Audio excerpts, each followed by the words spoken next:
On a frigid night, when the world was lost in sleep, a woman accustomed to power saw something that shook her world. A man, previously all but invisible, was studying quietly by the light of a flashlight. It might have seemed trivial until everything around them began to fall apart.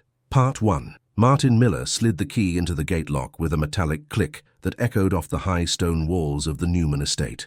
It was after 10 o'clock at night, and his 8-year-old daughter, Annie, had been asleep for an hour in their small apartment attached to the boiler room. It wasn't so long ago that he was lecturing on civil engineering at Columbia University, spending his nights drafting designs for bridges and skyscrapers, not checking the alarm systems at the residence of the wealthiest family in the county. Hopefully, he thought, slipping the key into the pocket of his caretaker's uniform. This job gave him the stability he desperately needed for the past 2 years.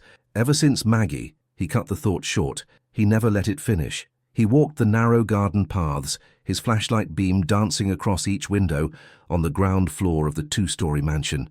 A light was on in one of the rooms on the 2nd floor. The owner was likely still awake. Alexandra Newman, the 30-year-old CEO of the region's largest construction enterprise, an empire she had inherited from her father right after the economic boom of the 1990s.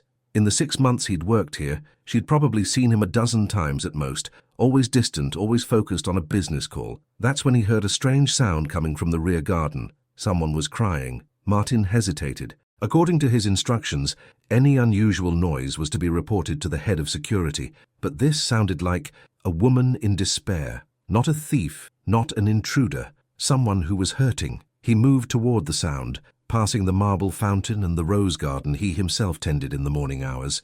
Behind the tool shed, hidden between tall shrubs, Alexandra Newman was sitting on a stone bench. Her normally perfect hair was disheveled, her elegant dress was wrinkled, and she was clutching a cell phone in her hand. She was sobbing like a small child. Martin froze, unsure of what to do. Should he retreat? Pretend he hadn't seen anything? But something in her posture, a raw vulnerability he had never witnessed before, wouldn't let him walk away. "Ms. Newman," he said softly. Alexandra's head shot up, her eyes wide with a mixture of fear and embarrassment. For a few seconds they stared at each other in the dim moonlight. He, a man in a caretaker's uniform, his gaze weary but kind. She, a woman who commanded hundreds of people, now looking as lost as a child. I'm sorry," she whispered, trying to wipe her tears with the sleeve of her dress. "I shouldn't. Is everything all right?" Martin asked, taking a cautious step toward her. "Is there anything I can do to help?" Alexandra let out a bitter laugh. "You can help? She trailed off, realizing she didn't even know his name. For 6 months he had just been a voice on the intercom, a figure in the distance. "Martin Miller," he introduced himself calmly. "Or maybe you'd just like me to sit with you for a minute. You don't have to say anything." The offer surprised her. No one ever offered her simple presence without expecting something in return. No agenda, no ulterior motive, no calculation. She nodded slowly. Martin sat on the far end of the bench, maintaining a respectful distance. For long minutes they sat in silence. The only sounds were the gentle splashing of the fountain and the distant hum of the sleeping city. "I got my mother's test results today," Alexandra finally said, her voice barely a whisper, not looking at him. "It's cancer. Aggressive. The doctors say she might have a year, maybe 2 if she's lucky." Martin felt a familiar, painful tightening in his gut. He knew that feeling all too well. "I'm so sorry," he said, his voice full of genuine empathy. "That must be devastating. Do you know what the worst part is?" Alexandra finally turned to look at him, her eyes searching his. "It's that I have no one I can tell. No one who would actually care without immediately calculating how this will affect the company's stock price or whether it's a good time to stage a boardroom coup." Martin nodded, a deep understanding passing between them. He knew loneliness. For 2 years he had lived only for Annie, keeping everyone else at arm's length, terrified of a closeness that could end in another loss. "And me," Alexandra continued, the words tumbling out as if a dam had broken. "I spend so many hours at the office, trying to prove to everyone that I'm tough enough, that I deserve this position, that I'm not just daddy's little girl who inherited a fortune. Meanwhile, my mother is dying and I can't even remember the last time I had dinner with her." "Every cloud has a silver lining," Martin said quietly, the old saying feeling right in the moment. "Maybe this is a sign that there's still time." Alexandra looked at him, surprised. She hadn't expected philosophical advice from her caretaker. "How do you know that?" she asked. "About time?" Martin hesitated for a moment, weighing whether to share his own story. In the end, he felt she deserved the truth after baring her own soul. Because I lost my wife 2 years ago. Cancer, too. And in the last months of her life, I spent more time at the university than by her bedside. I thought I had time. I thought I was needed there more than here. He closed his eyes briefly, the memory still sharp. I was wrong. Alexandra felt something crack open inside her. This man, whom she had treated as an invisible part of the estate's machinery, had been through the very thing that now lay ahead of her. "How did you get through it?" she asked in a whisper. "I didn't," he answered honestly. "I'm still not through it, but I have my daughter, Annie. She's 8 years old and she's my whole world. She's the reason I get up in the morning. She's the reason I work 2 jobs. She's how I know life still has meaning, even when everything feels meaningless." They sat in silence for a few more minutes, the shared weight of their grief creating a strange, unexpected bond. Finally, Alexandra straightened up, as if she'd come to a decision. "Martin," she said, using his first name for the first time. "Yes? Thank you. For listening. For not pretending you have an easy answer for something that has no answer." "There's nothing to thank me for." Alexandra stood, smoothing her dress. For a moment, she looked like the confident businesswoman again, but Martin now knew it was just a mask. Deep in her eyes, he saw something that hadn't been there before, gratitude, and something that might have been the beginning of trust. "Martin," she said as she was about to leave. "Yes? Could we talk again sometime? I mean, if it's not a problem. I know this is strange, but I don't have anyone else." Martin smiled for the first time in what felt like months. It wasn't a smile of happiness, but one of understanding, of solidarity and suffering. "Of course, I'm here every evening." As Alexandra walked toward the house, she stopped one last time. "Martin, what's your daughter's name?" "Annie." Maybe I could meet her someday." Martin felt a strange prickle of alarm. For 2 years he had allowed no one near Annie. His world consisted of only the 2 of them, but something in the way Alexandra asked, the raw hope in her voice, stopped him from giving his automatic "no." "Maybe," he replied cautiously. That night, walking back to the small apartment by the boiler room, Martin replayed the bizarre encounter in his mind. For 2 years he had built a wall around himself and Annie, a wall meant to protect them from more loss, more pain, and suddenly, in a single evening, one conversation with a woman he barely knew had caused the first cracks to appear in that wall. He wasn't sure if that was a good thing or a bad thing, but for the first time in a very long time, he fell asleep without his thoughts being consumed solely by loss. The next day, Alexandra didn't leave the house. Martin glanced toward her window several times, but the curtains remained drawn. Around noon, an ambulance pulled up to the front door. It wasn't an emergency vehicle. It was too sleek, private. Martin put down his gardening shears and watched from a distance as Alexandra, dressed in a dark coat, helped an older woman into the vehicle, her mother. For a brief second, their eyes met across the manicured lawn. Alexandra gave him a slight nod, a barely perceptible gesture, but Martin understood. "Thank you," her eyes said, "for last night." As the ambulance pulled away, Martin went back to his work, but his mind was elsewhere. He thought about a woman who had everything anyone could want: money, power, respect, but had no one to simply sit with her while her world fell apart. He also thought about his own solitude, which for 2 years had felt like a safe harbor, but now, suddenly, felt crushingly lonely. That evening, as he made his routine patrol, he found a folded note tucked under the doormat of his apartment. "Martin, I've taken my mother for her initial round of treatments. I'm not sure when I'll be back, but if you don't mind, I'd like to continue our talks when I return. Alexandra P.S. My cell is 203-555-0185, in case anything happens at the house." Martin folded the note and put it in his wallet. For the first time in 2 years, he had the phone number of a woman that wasn't for work, wasn't related to Annie, wasn't a necessity of life. For the first time in 2 years, he thought that maybe, just maybe, the world wasn't made up of only him and his daughter. It was a thought that was both thrilling and terrifying. Part 2. Alexandra returned after 5 days. Martin knew because the lights on the second floor came back on, and at 9 p.m. he heard the familiar crunch of her car's tires on the gravel driveway. He didn't go out to meet her, that would have been too forward, but when he found her sitting on the same bench in the garden at 10, he wasn't surprised. This time, she wasn't crying. She sat straight, looking up at the star-filled sky, appearing exhausted but composed. "How is your mother doing?" he asked quietly, sitting down next to her. "The doctors say we have about 6 months to prepare for the surgery. It might buy us a year, maybe 2. Alexandra's gaze remained fixed on the heavens. "But at least now I know, at least I can make a plan." "That's good," Martin said, though they both knew nothing about this situation was good. Did you make plans? Back then with your wife?" Martin closed his eyes. I tried. I made lists of things I wanted to do with her, places I wanted to show her, but I kept thinking we had more time than we really did. They sat in silence, each lost in their own memories. Finally, Alexandra spoke again. Martin, can I ask you a very personal question? You can ask, what's it like to be a father? I mean, what is it like to have someone who is your entire world? Martin smiled faintly. It's the most beautiful and the most terrifying thing in the world, all at once. Beautiful, because every day has a purpose. Every smile from that little person feels like a gift. Terrifying because you live in constant fear that something will happen to them.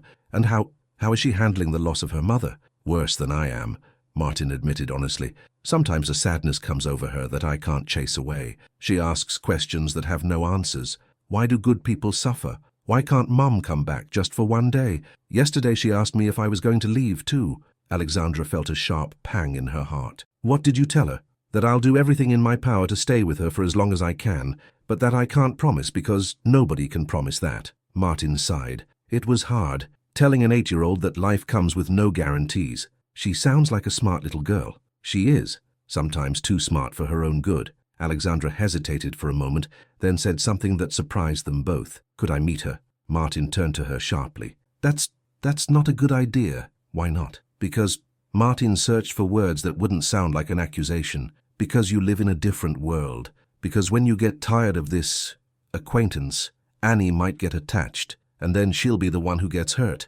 Alexandra felt a sting of wounded pride. You think I'm that predictable? I think you're very lonely, and you're looking for something to fill a void. But children aren't toys you can set aside when your mood changes. An awkward silence fell between them. Alexandra knew Martin was right, but his words hurt, because they contained a kernel of truth she didn't want to admit to herself. Maybe you're right, she said at last, her voice tight. Maybe I'm just a selfish woman looking for comfort where I shouldn't be. That's not what I meant, Martin began.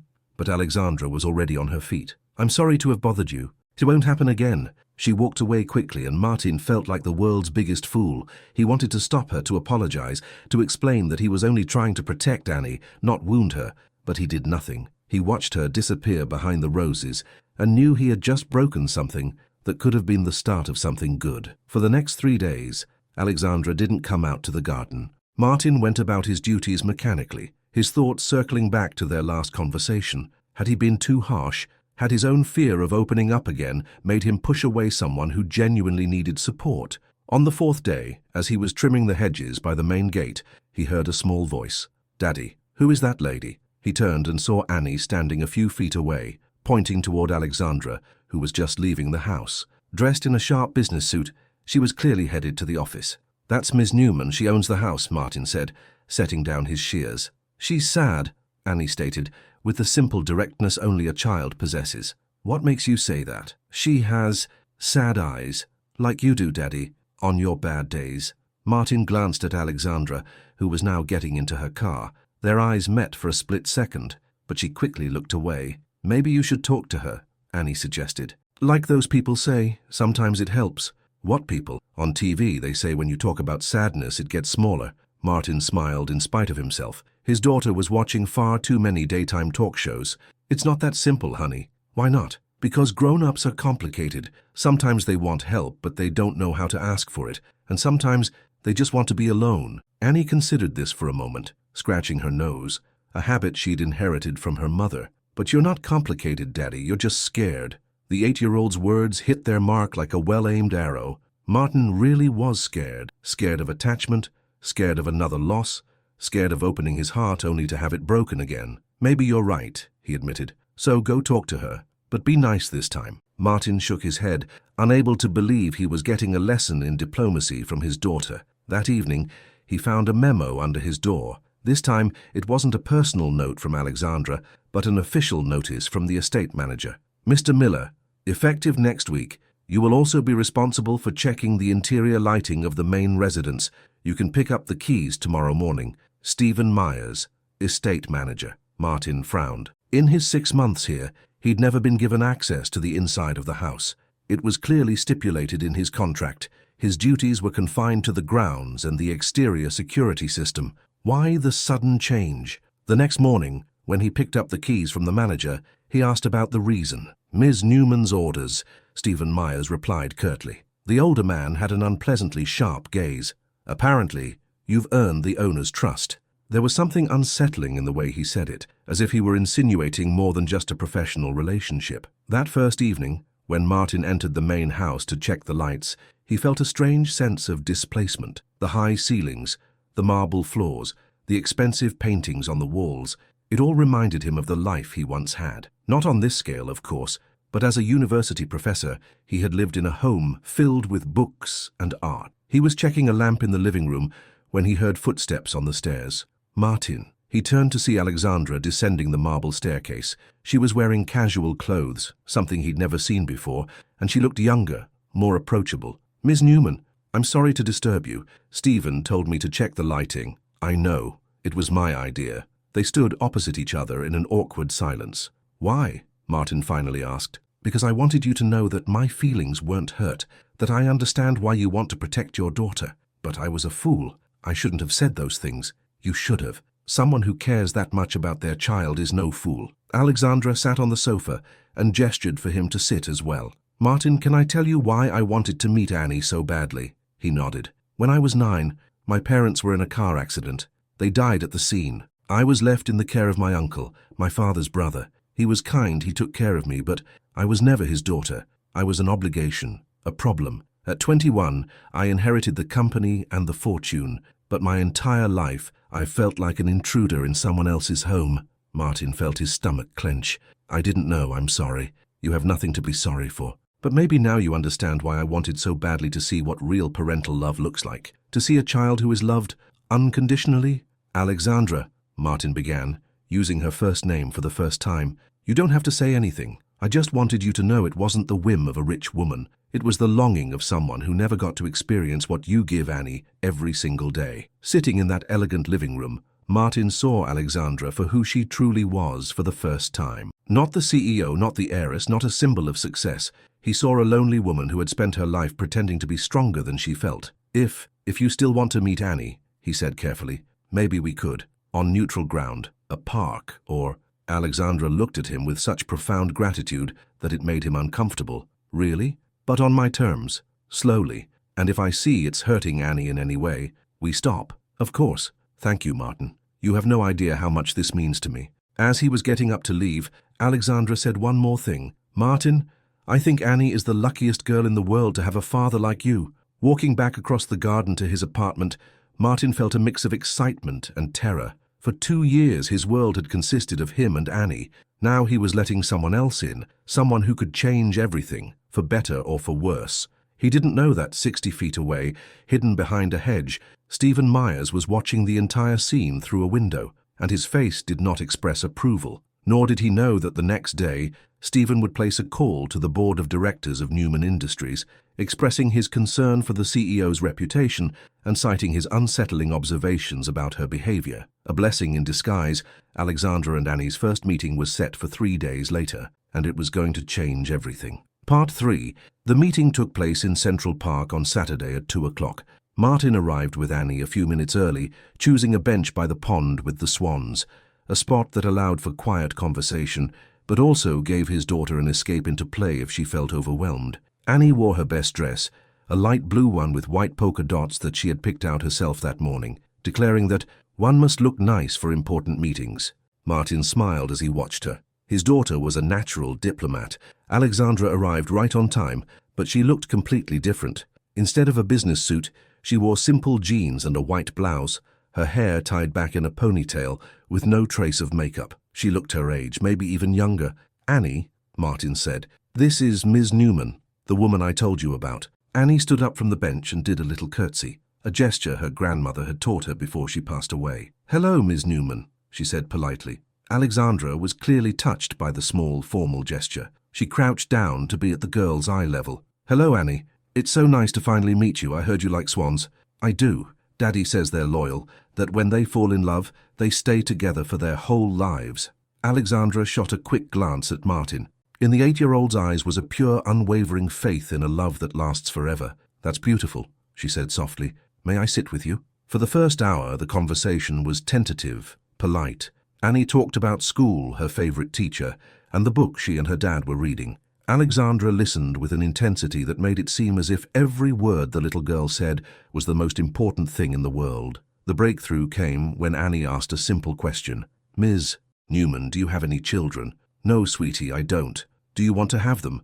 Alexandra hesitated, her eyes flicking to Martin, who gave a slight nod as if to say, "It's okay to be honest. I'd like that very much, but sometimes life doesn't turn out the way we plan." "Like with Mommy," Annie said with an understanding far beyond her years. "Mommy wanted to stay with me too, but she couldn't."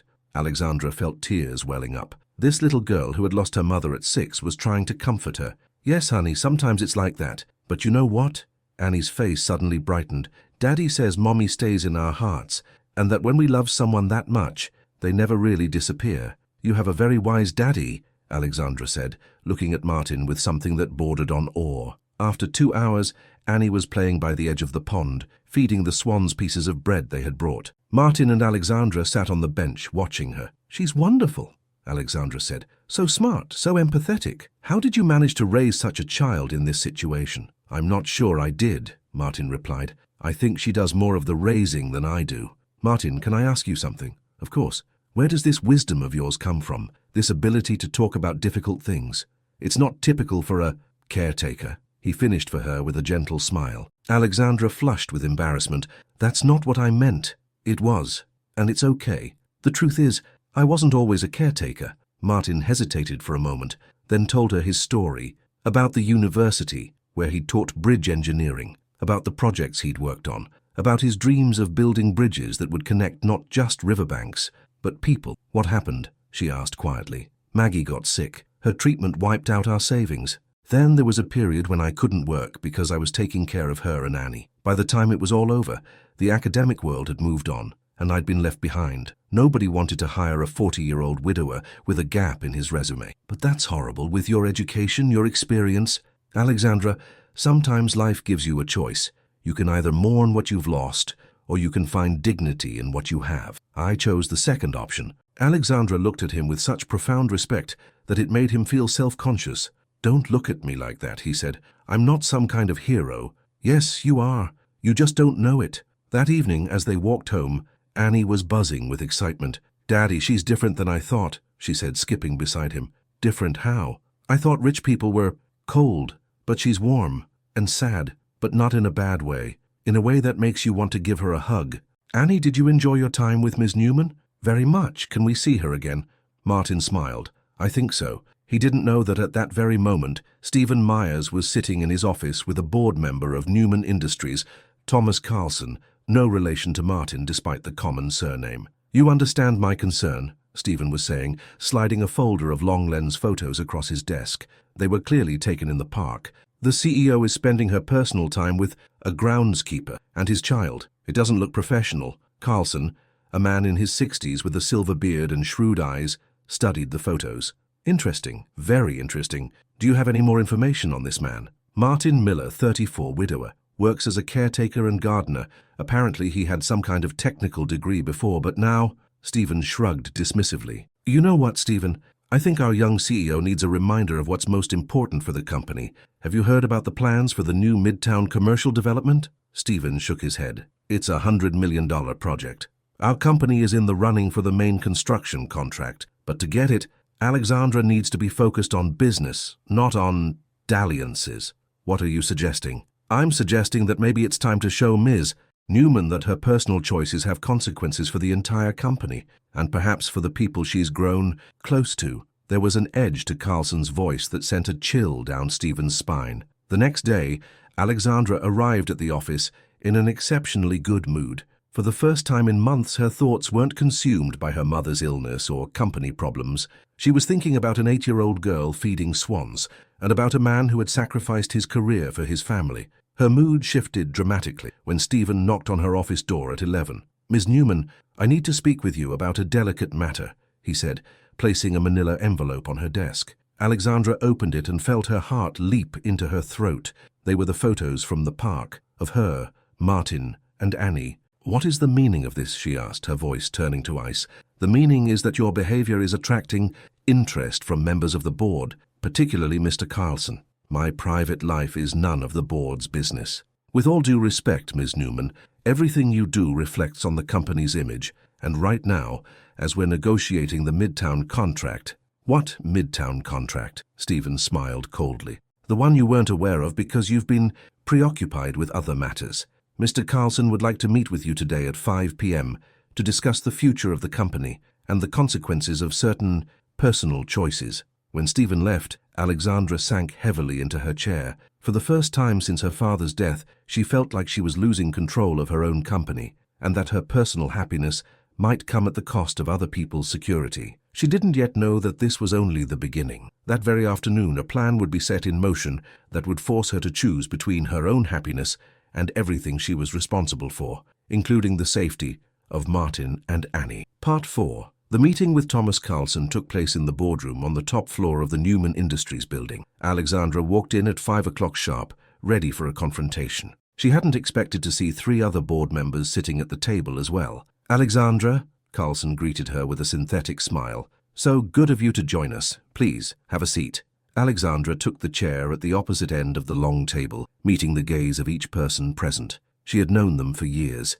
They were her father's old colleagues, the men who had helped build the Newman empire from the ground up. Now they sat across from her like a panel of judges. "What's this about?" she asked, dispensing with pleasantries. "This is about the future of this company," Carlson replied, opening a leather-bound portfolio, "and about your responsibilities as its CEO. He slid copies of the photos across the table, along with a stack of documents. "The Midtown contract, $100 million, the biggest project in the company's history. The investor wants a guarantee that this firm is stable, professional, and free of scandal." "What scandal?" Alexandra fought to keep her voice even. "A CEO's romance with a low-level employee, a man who," Carlson paused, flipping through a few pages, "has a very interesting past." Alexandra felt her heart begin to hammer against her ribs. "What do you mean?" "Martin Miller, former professor at Columbia University, dismissed from the university in 2019 for—" He glanced at the documents, "irregularities in the research contract award process.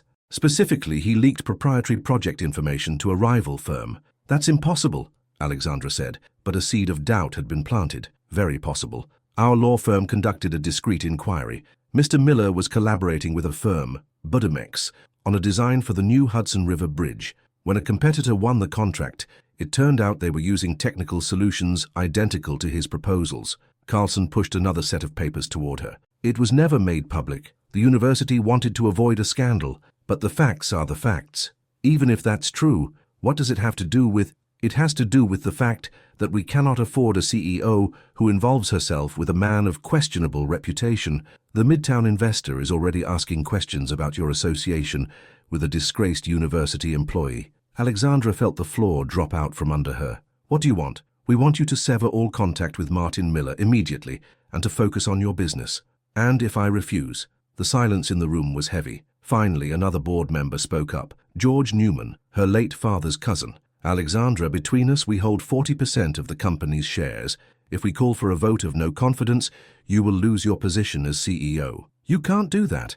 My father's will—" "Your father's will anticipated a situation like this," Carlson interrupted. Paragraph 17. "If the CEO acts against the company's best interests, the board has the right to intervene." Alexandra had read those words in the will dozens of times. She never imagined they would be used against her. "I'm giving you 24 hours to make your decision," Carlson said, packing his portfolio. "We expect your answer at this same time tomorrow." After the board members had filed out, Alexandra was left alone in the vast boardroom, staring out at the New York City skyline. The city she loved, the company she had helped build since she was a child, it all suddenly felt as fragile as a house of cards. She picked up the file on Martin. Had he really done what they accused him of? Could the man who sacrificed his career for his dying wife be capable of such deceit? She arrived home at 9 p.m., shaken and confused. She found Martin in the garden, sitting on their usual bench. This time she was the one who needed comforting.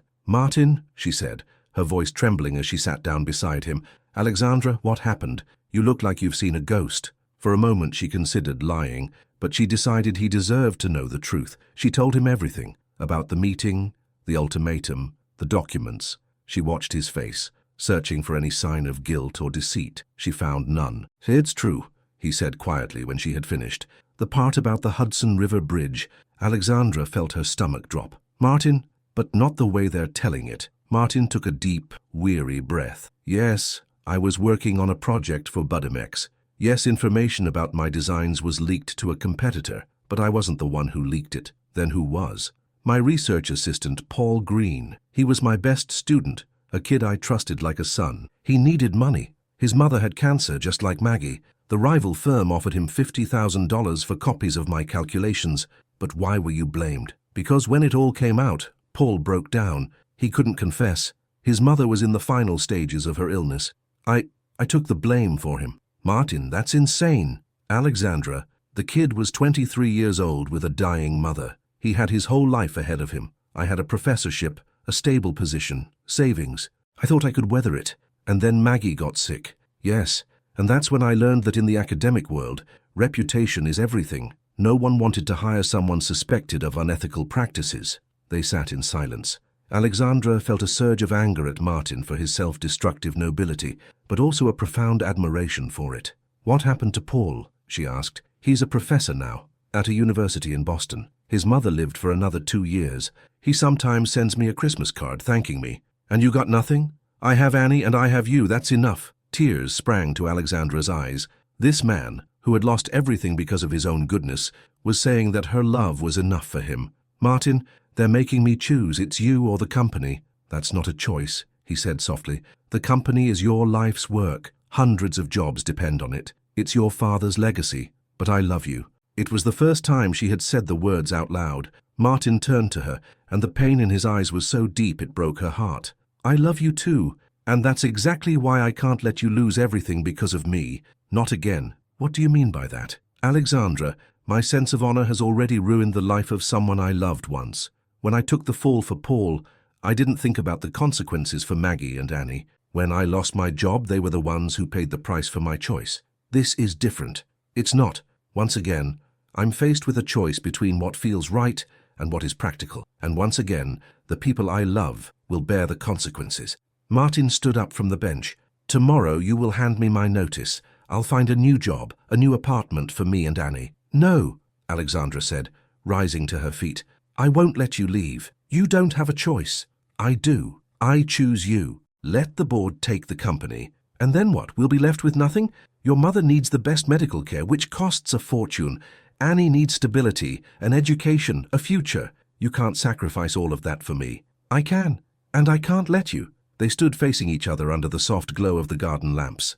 Alexandra saw the unyielding determination in his eyes and knew she had lost. If you leave now, she said, her voice breaking, promise me this isn't the end, that when I find a way. Alexandra, listen to me carefully. Martin took her hands in his. You belong to a different world, a world that I've already lost. For a little while, I let myself believe I could go back to it, but that was an illusion. That's not true. It is, and even if it weren't, I can't put Annie through another upheaval. She's starting to get attached to you. If you stay in our lives and then for some reason you have to leave, it will break her heart for a second time. I won't leave. You don't know that. No one knows what the future holds. Martin kissed her on the forehead, a gesture that was tender and yet so full of finality. It was a blessing in disguise. Meeting you, he said, the old phrase catching in his throat. But some stories just don't have a happy ending. Martin, please. Goodbye, Alexandra. He walked down the path toward his small apartment, leaving her alone in the garden, watching as the only person she had loved since her parents died walked out of her life. That same evening, in the small apartment by the boiler room, Martin packed his belongings. Annie was asleep in her bed, unaware that by morning their lives would once again be turned upside down. On his small desk lay a piece of paper with the address of a homeless shelter where they could stay temporarily, and a job posting for a night watchman at a hospital. It wasn't much, but it was a start. Tomorrow, he would have to tell Annie they were moving again. He would have to watch again as his decisions hurt the only person he had left in the world. But it was better this way, he thought, than to let Alexandra lose everything for him. One more time. Part 5. 3 weeks had passed since Martin left. Alexandra had made the decision the board demanded. She chose the company. The Midtown contract was signed, the company's stock soared, and the board members congratulated her on her return to reality. But every evening when she returned to the empty, silent mansion, she felt a part of herself dying. Stephen Myers had hired a new caretaker, a young man who, in a cruel twist of fate, also had the last name Miller. Alexandra couldn't even look at him without feeling a stab of pain. No one tended to the garden with Martin's precision. The roses were beginning to wilt, and the lawn was losing its perfect manicured look. Alexandra's mother noticed the change in her daughter's demeanor during her next hospital visit. "Alexandra, what's wrong?" she asked from her hospital bed. "You look like you haven't slept in weeks." "Everything's fine, Mum. Just a lot of work." "Don't lie to your dying mother," Mary Newman said with a strength that surprised her daughter. "Something happened, and don't tell me it's about business. I know you well enough to know when it's your heart that's hurting." Alexandra sank into the chair beside the bed, and for the first time in 3 weeks, she let the tears fall. She told her mother everything, about Martin, about Annie, about the board's ultimatum. Mary listened in silence, occasionally nodding with understanding. "So what now?" she asked when her daughter finished. "Now I move on, I run the company, I uphold my father's legacy." "Alexandra, listen to me very carefully." Mary took her daughter's hand in her own thin ones. "Your father built this company for you, not the other way around. He wanted you to be happy, not to be a prisoner of his dreams. But the board is a pack of old foxes who are afraid of change. Your father had to fight them too in his day. He won because he was right, and because he had conviction. This is different, Mum. It's not different. The only question is whether you're willing to fight for what really matters." Mary closed her eyes, exhausted by the conversation. "Go home, dear, and think about whether a life without love is really what your father wanted for you." That evening, Alexandra drove through the city with no destination in mind. On instinct, she steered the car toward the neighborhood where her sources told her Martin and Annie were now living. She didn't intend to see him, she just needed to know they were okay. She parked across from a gray concrete apartment building, a relic of a bygone era of city planning. Every other light in the stairwell was burned out. The elevator was broken. On the ground floor was a convenience store whose fluorescent sign cast a sad glow on the grimy window. She didn't have to wait long. At 8 p.m., she saw Martin leave the building dressed in the dark blue uniform of a night watchman. He was thinner than he had been 3 weeks ago, and a shadow of a beard covered his face. 5 minutes later, Annie scurried out of the building, bundled in a jacket that was too big for her. She ran toward the bus stop, clearly in a hurry. On an impulse, Alexandra got out of her car and followed her. Annie got on the M15 bus. So did Alexandra, staying at the back. The girl got off at Metropolitan General Hospital. Alexandra followed her through the labyrinthine corridors, wondering what an 8-year-old was doing in a hospital at this hour. Then she saw. Annie was sitting in a chair in the pediatric waiting area, next to an older woman in nurse's scrubs who was obviously waiting for her. "How's your dad?" the nurse asked kindly. "Tired," Annie replied, "but he says everything's okay, that this is just for a little while." "And how are you feeling about all this?" "Bad," Annie said with brutal honesty. "Dad tries to pretend he's strong, but I can see him crying at night. He thinks I'm asleep, but I hear him." Alexandra felt her heart shatter into a million pieces. "Have you told him how you feel?" the nurse asked. "I can't. He has enough to worry about. I don't want to be another problem." "Annie, honey, you are never a problem for your dad." "But I am. If he didn't have to support me, he could have stayed with Miss Newman. I saw the way he looked at her. It was the same way he used to look at Mom." Alexandra covered her mouth with her hand to stifle a sob. This child was blaming herself for a separation caused by the manipulations of adults. "Annie, grown-ups make decisions for all sorts of reasons. It's never the children's fault. But I saw how Miss Newman looked at us in the park, like she wanted a family, and Daddy was happy too. For the first time since Mom died." The nurse hugged the little girl. "You know what, Annie? Sometimes grown-ups need a little help to understand what's really important. Maybe you should talk to your dad." "How?" "He'll just tell me not to worry, that everything will be fine. But I'm not a little kid anymore. I can see that nothing is fine." Alexandra couldn't listen to any more. She fled the hospital, got back in her car, and cried for half an hour. Then she picked up her phone and called the one person who could help her. "Stephen, it's Alexandra. I need information on Martin Miller. All the information you can find." "Ms. Newman, I thought this matter was closed." "Stephen, either you get me that information, or you'll be looking for a new job tomorrow." The next day, Stephen placed a thick file on Alexandra's desk. "Martin Miller is working as a night watchman at Metropolitan General. His salary is $1,400 a month. He's living with his daughter in a studio apartment in Queens. Rent is $800. The daughter attends PS 86. Alexandra read the report, the pain in her chest growing with every word. Martin was barely making ends meet. Annie had to commute an hour each way to her old school because they didn't want to transfer her in the middle of the school year. "There's one more thing," Stephen added. "I looked into that story from the university, the one about leaking information." Alexandra looked up at him, her eyes sharp. "And?" His assistant, Paul Green, was in a car accident last year. Before he died, he wrote a letter to the university dean, confessing everything. Officially, Martin Miller has been exonerated. He can return to the university anytime he wants. Why didn't you tell me this before? Stephen shrugged. No one asked. That evening, Alexandra drove to Columbia University. She found the dean, Professor Andrew Newman, no relation, in his office.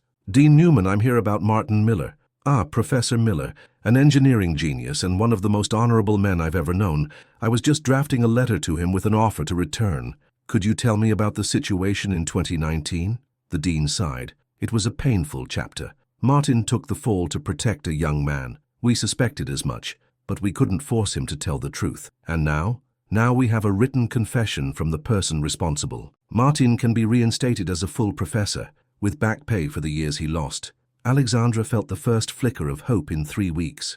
May I have a copy of that letter? Of course. But may I ask the reason for your interest? I love him, Alexandra said simply, and I need to fix a mistake I made. The next day, Alexandra walked into the boardroom where the members of the board were waiting. This time, she was the one who had called the meeting. Gentlemen, she said, placing copies of the dean's letter on the table, I want to discuss the matter of Martin Miller. Carlson eyed the documents with visible unease.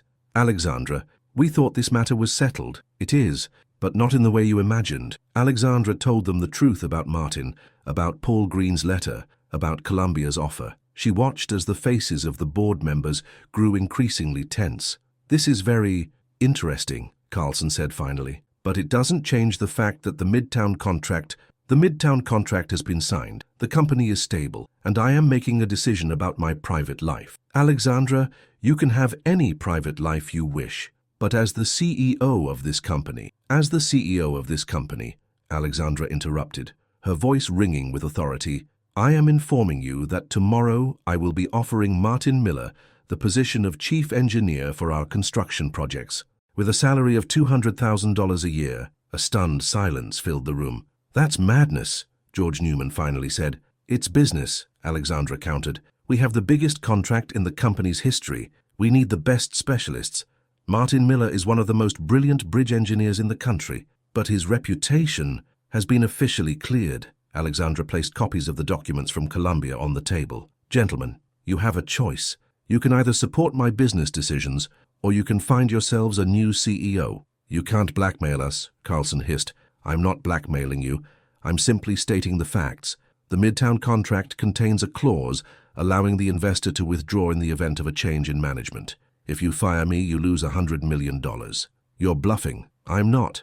We can call them right now and verify. Alexandra stood up from the table. I expect your answer at this time tomorrow. Either you accept Martin Miller as a member of this team, or I tender my resignation, and I'll be taking the Midtown contract with me. As she walked out of the room, she could hear the eruption of a heated argument behind her. For the first time in months, she felt like she was back in control of her own life. That evening, she drove to the apartment building in Queens, not to meet anyone, just to be close. At 9 o'clock, she saw Annie leave the building carrying a small suitcase.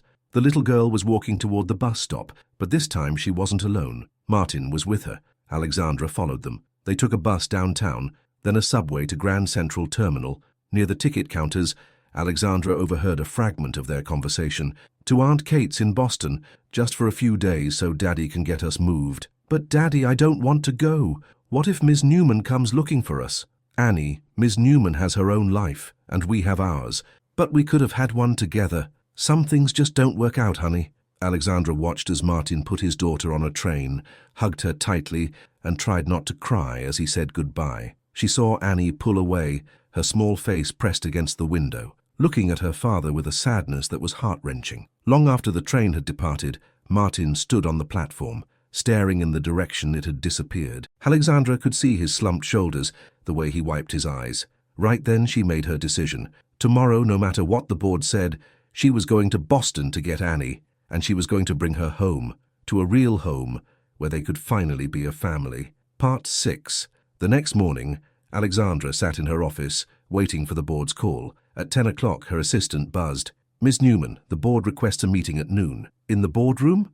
No. In the main lobby of the building. Alexandra frowned. Why the lobby? It was a highly unusual place for a business meeting. At noon, she went downstairs, and understood immediately. The lobby was filled with dozens of company employees, reporters from local news outlets, and representatives from the Midtown project investor. The board members, led by Thomas Carlson, were waiting by the main entrance. It was a trap, a public ambush designed to force her to back down. "Alexandra," Carlson said loudly, his voice booming through the cavernous space for everyone to hear. "On behalf of the board of directors, I am informing you that we cannot support your personal hiring decisions." Alexandra felt all eyes turn to her. Employees whispered among themselves and reporters raised their recorders. This was it, the moment she could either lose everything or win for good. "Mr. Carlson," she replied, her voice clear and strong, "are you referring to Martin Miller, one of the most distinguished civil engineers in the country?" "I'm referring to a man who has been officially exonerated by Columbia University." Alexandra cut him off, holding up copies of the documents. "A professor who sacrificed his own career to protect a young man with a dying mother?" A murmur rippled through the crowd. Carlson looked taken aback. "Alexandra, that's not the point." "That is precisely the point," she said, her voice rising. "Newman Industries has always hired the best specialists, regardless of their background. My father built this company on the principle that what matters is talent and integrity, not connections." A reporter stepped forward. "Ms. Newman, can you comment on the rumors about your relationship with Mr. Miller?" Alexandra looked him straight in the eye. "Martin Miller is a man I love and respect. A man who has shown me what true honor is. And yes, I would like him to be a part of my personal life, but above all, I want him to be a part of this company because we owe it to him for years of injustice." The crowd erupted in whispers and comments. Carlson tried to regain control. "The board cannot agree to this. In that case, I am resigning as CEO," Alexandra announced, pulling a prepared letter from her purse. "Effective immediately." A dead silence fell over the lobby. "Alexandra," George Newman began, clearly stunned, "this is my final decision. The company is yours, but my life is mine." Alexandra turned and started walking toward the exit. She was halfway out the door when she heard a voice. "Ms. Newman, please wait." She turned back. It was Jan Carlson, no relation to Thomas, the youngest board member, the son of one of her father's friends.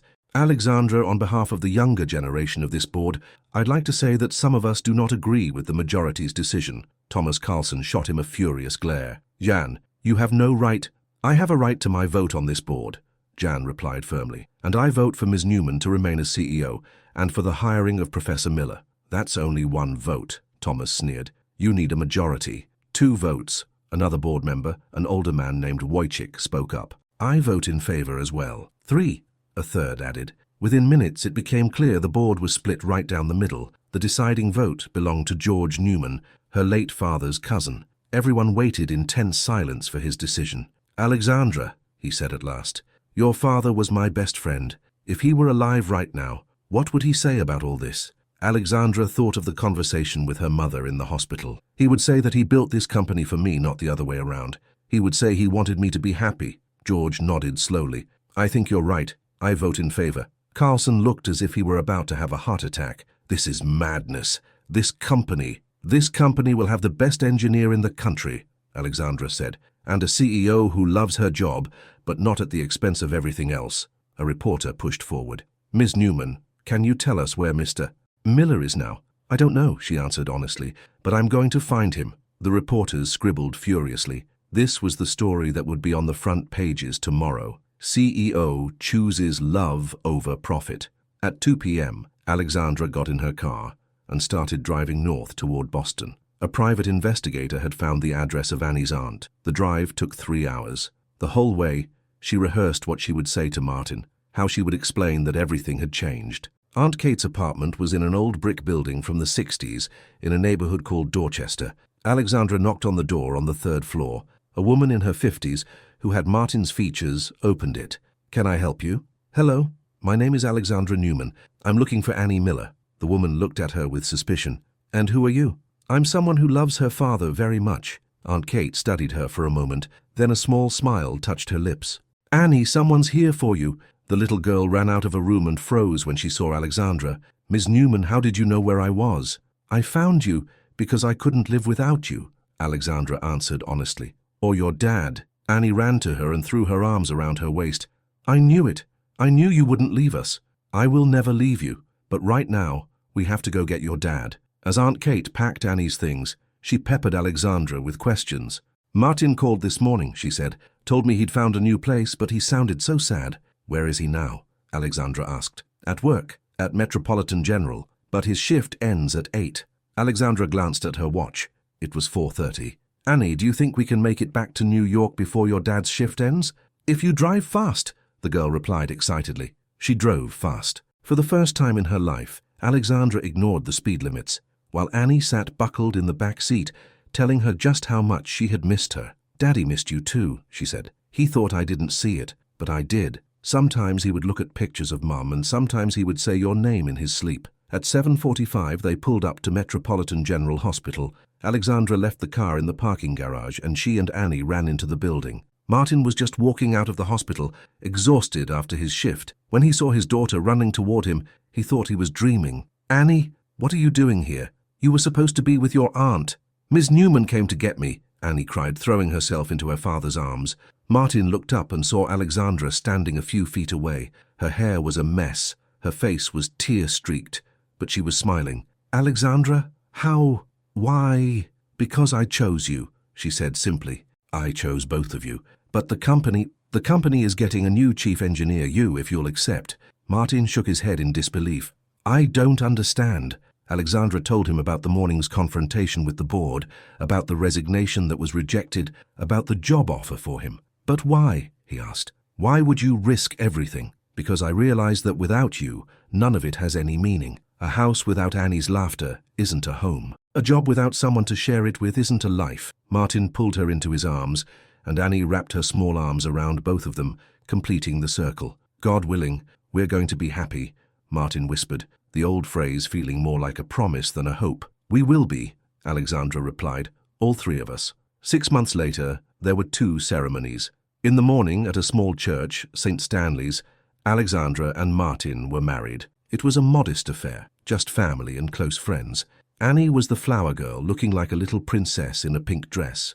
That afternoon, in the same church, they held the funeral for Alexandra's mother, who had passed away peacefully in her sleep 3 days earlier.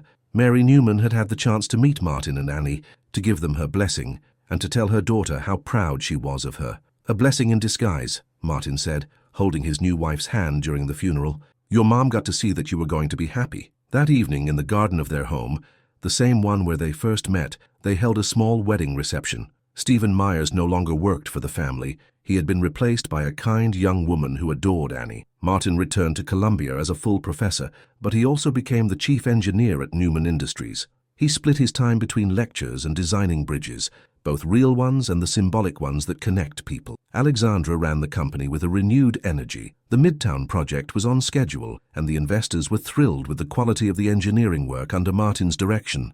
Annie blossomed in her new home. She had her own room, a garden to play in, and most importantly, she had a full family again. There were still sad moments when she missed her mother, but now she had Alexandra, who never tried to replace Maggie but became a second mother to her. "Do you think Mom would be happy?"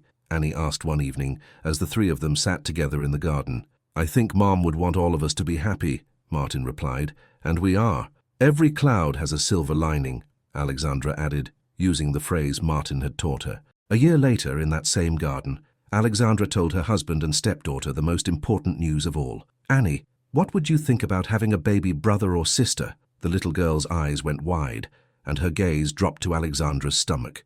"Really? Really?" Annie began jumping up and down with joy. "I'm going to have a little brother or a little sister. We don't know who it will be yet," Martin said, wrapping his arm around his wife. "But you're going to be a wonderful big sister, just like you're a wonderful dad," Alexandra added. That night, long after Annie was asleep, Martin and Alexandra sat on their bench in the garden, the same one where it all began. "Do you ever think about what would have happened if we hadn't met that night?" Alexandra asked. "No," Martin replied. "I think about how much happiness is still waiting for us in the future." "I love you," she said, the simple words meaning everything. "I love you too, I love both of you." They looked up at the stars above the city, holding hands. The house behind them was lit, warm, and full of life. A nightlight glowed in Annie's window. In a few months, there would be another small bed in the room next to hers. Their story had begun with tears of loneliness and passed through the pain of separation, but it ended with the joy of connection. It wasn't a fairy tale happiness, it was real, built on mutual respect, deep love, and the daily choice to be together. There were still difficult moments. The company had its problems. Annie still missed her mom, and a new baby would demand many sacrifices.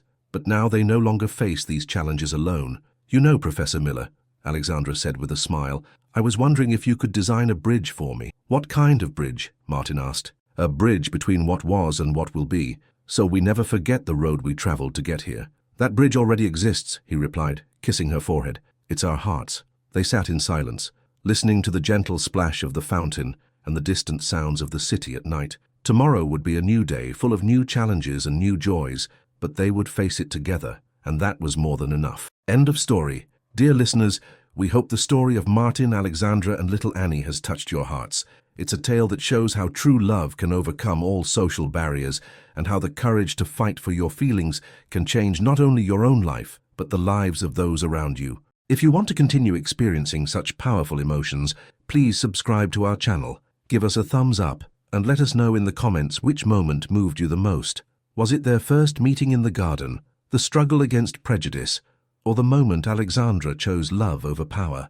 Every day we bring you stories that delve into the deepest corners of life and the human heart, proving that even in the most difficult situations, there is always hope for a new beginning. We look forward to hearing from you in the comments.